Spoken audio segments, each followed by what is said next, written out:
प्रिय श्रोतागण, आप सभी को प्रणाम।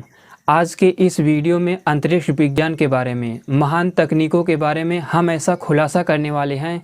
मुझे लगता है कि पूरे YouTube पर आपने ऐसी वीडियो कभी नहीं देखी होगी। प्रिय श्रोताओं, आप लोगों को एलोन मस्क की स्पेसएक्स, अमेरिका की नासा और चाइना की CNSA, इन सब स्पेस एजेंसियों के बढ़ते हुए प्रगति को देखकर लग रहा होगा कि हम लोग कितनी जल्दी मंगल ग्रह पर पहुंचने वाले हैं। लेकिन क्या आप ये भी विश्वास करेंगे कि राजा इंद्र की सभा अंतरिक्ष में ऊपर 100 योजन के क्षेत्र में लगती थी। लगभग 1200 से 1300 किलोमीटर के एरिया में राजा इंद्र की सभा लगती थी, जिसमें कई हजारों लोग बैठते थे। उस इंद्र की सभा में इस धरती के बड़े बड़े राजा और ऋषि महर्षि जाकर बैठते थे। आपको मेरी बातों पर विश्वास ही नहीं होगा, क्योंकि आपने कभी वायु तत्व के बारे में सुना ही नहीं। स्पेस की वास्तविक जो स्ट्रक्चर है, उस स्पेस पदार्थ के बारे में कुछ जानते ही नहीं। राजा इंद्र की वो सभा इन वायु तत्वों पर, यानी dark matter, dark energy, vacuum energy, ये ब्रह्मांड में सर्वत्र सब जगह भरी हुई है। ये बहुत सूक्ष्म है, जिसे वैज्ञानिकों ने डिटेक्ट करने की अभी कल्पना भी नहीं की होगी। इन सूक्ष्म पदार्थों को डिटेक्ट करके अपने सभी महान ऋषि महर्षि महापुरुष लोग अंतरिक्ष में सभाओं का निर्माण कर देते थे। अंतरिक्ष में राजा इंद्र की एक सभा लगती थी। इसी तरह महाभारत काल के समय जो राक्षस थे, असुर वर्ग के क्षत्रिय थे, उनकी सभा जल के भीतर लगती थी। उनकी भी समुद्र के भीतर बहुत बड़ी सभा हुआ करती थी। पूरे के पूरे नगर बसा करते थे। वे राक्षस यानी असुर वर्ग के जो क्षत्रिय थे, इतने विकसित और शक्तिशाली थे कि वे जल से निकलकर जब कुरुवंश पर चढ़ाई किए तो भीष्म पितामह जी से उनका बहुत भयानक युद्ध हुआ था। क्या आप ये भी जानते हैं, ये जो महाभारत काल के समय इंद्रप्रस्थ राज्य था, जो माया सभा थी, ये एक मायासुर ने बनाया था। यहाँ पर भी वायु तत्व जैसे पदार्थों का उपयोग किया गया था। ये एक ऐसी सभा थी, इसमें भगवान कृष्ण, युधिष्ठिर आदि थे। आपने इस सभा के बारे में सुना होगा। ये एक ऐसी सभा थी जो दिखती ही नहीं थी। इसे हर कोई नहीं देख सकता था। जिसे इस सभा में प्रवेश करना होता था, उसी के लिए ये दृष्टिगोचर होती थी, क्योंकि ये वायु तत्व यानी vacuum energy, dark matter, dark energy, इन सब पदार्थों को तत्वतः जानकर इनको वश में करके बनाई गई थी। महाभारत काल तक इन सब पदार्थों को वश में करना कोई बहुत बड़ी बात नहीं थी। उस समय बड़े बड़े वैज्ञानिक, ऋषियों, महर्षियों और भगवान कृष्ण जैसे महापुरुषों के लिए सामान्य चीज़ें थी ये सब।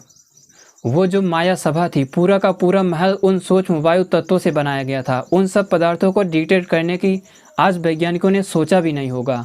क्या आपने कभी ये भी जानने का प्रयास किया कि महर्षि भगवान भरद्वाज के कई अंतरिक्ष स्पेस स्टेशन थे? कोई शुक्र ग्रह की परिक्रमा करता था, कोई चंद्रमा की, कोई मंगल ग्रह की, कोई बृहस्पति ग्रह की। वे एक बहुत बड़े वैज्ञानिक थे। ऐसा नहीं है कि वे ऐसे घूमते रहते थे।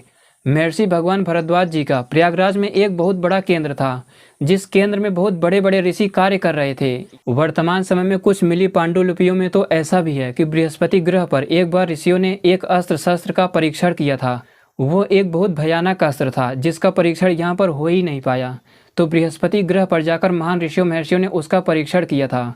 इसी से आप समझ सकते हैं कि जो ऋषि महर्षि थे, महापुरुष लोग थे, ये लोग चंद्रमा पर जाकर अस्त्र शस्त्रों का परीक्षण करते थे, मंगल ग्रह पर जाते थे। कोई भी ग्रह, उपग्रह या फिर सौरमंडल के भी बाहर ऐसा कोई भी तारा नहीं था जहाँ पर वे लोग न गए हों। आप सभी ने भगवान विश्वामित्र, भगवान अगस्त्य आदि के अस्त्र शस्त्रों के बारे में सुना होगा, जिनको लेकर भगवान राम ने रावण से युद्ध किया था। उसके पास महान तकनीकें, महान टेक्नोलॉजी या अस्त्र शस्त्र होते हुए भी भगवान राम ने उसे परास्त कर दिया था, केवल कुछ ऋषियों के अस्त्र शस्त्रों से। सोचिए, वे भगवान विश्वामित्र, भगवान अगस्त्य, महर्षि भगवान सरभंग, ये लोग कितने महान वैज्ञानिक थे, ऋषि महर्षि थे। क्या आप ये भी जानते हैं कि महाभारत काल के समय यानी 5150 वर्ष के लगभग आसपास भीष्म पितामह और महर्षि परशुराम का जो घनघोर युद्ध हुआ था, भयानक युद्ध हुआ था, जब उन दोनों के ब्रह्मास्त्र आपस में चले तो आप विश्वास नहीं करेंगे कि अंतरिक्ष से अनेक उल्कापिंड गिरने लगे थे। ऐसा महाभारत में स्पष्ट लिखा है। ये जो उल्कापिंड होते हैं, ये मार्स यानी मंगल ग्रह के बाद एस्टेरॉयड बेल्ट में भरे पड़े हैं। इसी से आप समझ सकते हैं कि उस समय जो ब्रह्मास्त्र था, जब वो चलता था तो उल्कापिंड तक गिरते थे। तो मुझे लगता है कि सनातन धर्म की फिर से स्थापना के लिए केवल एक ही आधार है, वो है ऋषियों, महर्षियों और महापुरुषों के ज्ञान विज्ञान के आधार पर चलना। उनके जैसे अस्त्र शस्त्र, विमान, अंतरिक्ष स्पेस स्टेशन, इन सब को बनाने पर कार्य करना।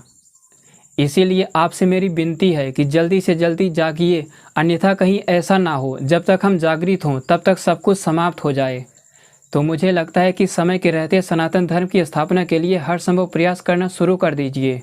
इस वैदिक विज्ञान को आगे बढ़ाने के लिए, आर्थिक सहयोग के लिए आप लोग सरकारों से भी बात करना शुरू कर दीजिए, क्योंकि जब अपने ऋषियों महर्षियों महापुरुषों के पास इतना गहरा ज्ञान विज्ञान है, तो भला हम लोग आधुनिक वैज्ञानिकों से पीछे क्यों रहें, या फिर हम गुलामी क्यों स्वीकार करें।